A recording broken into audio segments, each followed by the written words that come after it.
धार्मिक हिंदी कहानी कोई काम छोटा नहीं होता।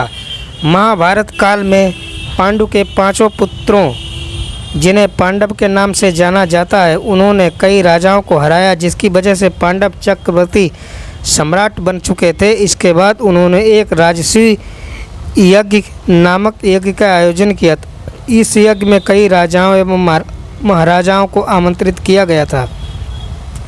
इस राजसूय यज्ञ को व्यवस्थित तरीके से आयोजित किया जाए, इसकी पूरी तैयारी की गई। हर व्यक्ति का काम निर्धारित किया गया था। कौन व्यक्ति क्या काम करेगा, इस बात का अच्छे से बंटवारा किया गया था।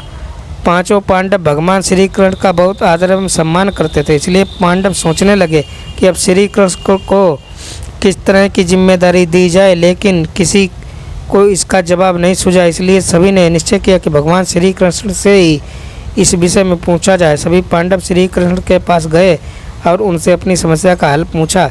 भगवान श्री कृष्ण ने पांडवों की समस्या को समझते हुए पांडवों से पूछा कि आप लोग बताइए कि अभी इस समस्या का ऐसा कौन सा काम है जो बचा हुआ है और आप अभी उसे करने के लिए किसी और को जिम्मेदारी नहीं दी गई। श्री कृष्ण की बात सुनकर सभी पांडव चिंतन करने लगे।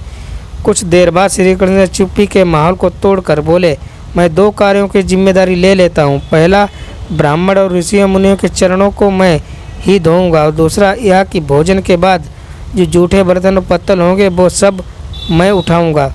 राजसूय यज्ञ प्रारंभ हुआ और कृष्ण भगवान ने अपने कहे के अनुसार यही दो काम किए। बाद में भी किसी राजा ने श्री कृष्ण से किसी के बाद पूछा कि आपने इस तरह का काम करने की जिम्मेदारी क्यों ली? अब तो आप तो कोई बड़ा काम भी कर सकते थे। श्री कृष्ण बोले, कोई काम बड़ा या छोटा नहीं होता है, बड़ी या छोटी नीयत होती है। हमें वह काम करना चाहिए जिसमें सचमुच सेवा का ही भाव हो।